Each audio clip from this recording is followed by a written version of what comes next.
Hiring a hitman, looking to order some hard drugs, maybe you want to buy an Uzi or a handgun. It's all available in the bowels of the internet, and it's websites like this that are growing at an alarming rate. Tonight on City News, we're taken for a tour of the dark web. Sex slaves, drugs, weapons, pornography, rent-a-hacker, anything that you can imagine is purchased on the dark and deep web. CityNews CEO Daniel Tabok and his team have spent years creating profiles on the dark web, an illegal flea market where criminals buy and sell items. Almost everything is available for a price. Give an example, Asian hitman. We were shown multiple postings for, quote, hitman services. One advertisement stated that the minimum cost is 1,500 euros, going on to state that if live streaming is required, additional costs are required. There's also a war chest of available weapons. The interesting part about some of these guns that are featured here, these are very high powerful weapons that would be used in organized crime. You're using FedEx?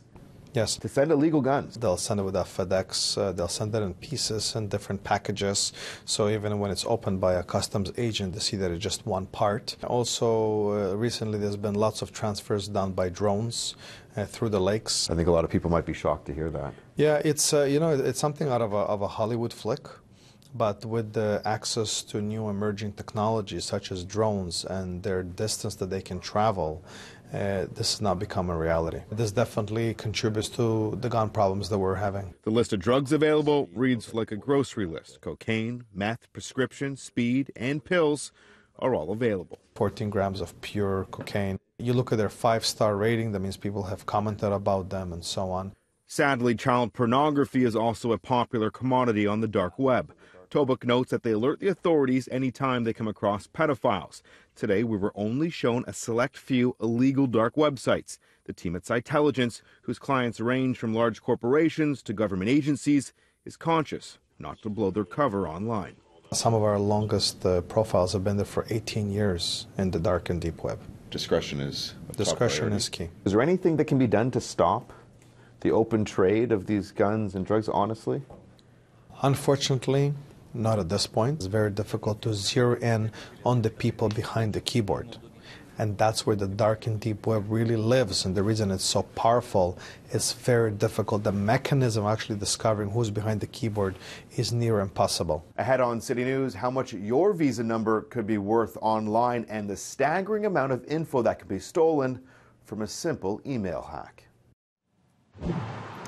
Earlier on City News, we showed you how hard drugs, guns, even a hitman can be purchased on the dark web, though it's not the only thing being sold. Your Visa number, your SIM card, even your email passwords are big business. They're traded as a commodity and sold. And here in Canada, it's a multi-billion-dollar industry.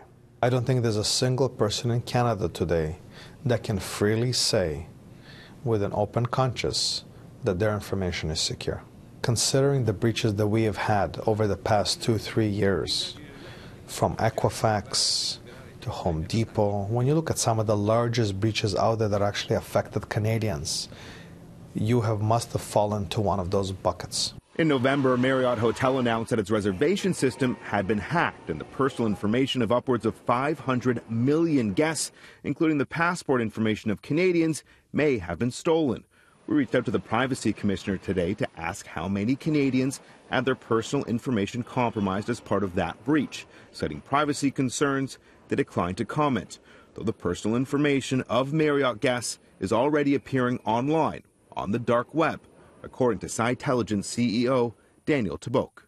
There's some fake groups out there that are saying they have data, and there's some real groups that are actually starting to get pieces of data for sale. Tabok says the price of stolen passport information sold online can range from about $50 to upwards of $500, depending on who you are. This is them selling various SIM cards. They're going to sell somebody's login info to their probably to their online banking. Tabok and his team at CityNews looked into my personal email accounts on the dark web. We did a particular search for you and your profile, and we were able to find those email accounts that had, different passwords associated with them. So they could be selling that information to another person or another entity that would try to attack you and potentially ransomware your computer because they have some information. They log into your email account. They might try to spy on you. They might try to hack your camera.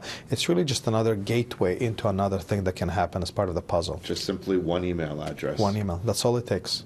That's all it takes. Each year between December and February, the number of cyber crimes in this country spike as criminals try to access your personal info, like your banking information, during the busy holiday shopping season. In 2017, Stats Canada found that businesses spent $14 billion to prevent, detect, and recover from cybersecurity incidents in this country. That number continues to climb in an alarming rate because, unfortunately, it's a cat and mouse game, and so far we're losing. Law enforcement, I think, does an amazing job in trying to find this and skip through and so on. Unfortunately, they have limited resources. The team here at Cytelligence tells me on any given day there is upwards of 7,000 dark websites online.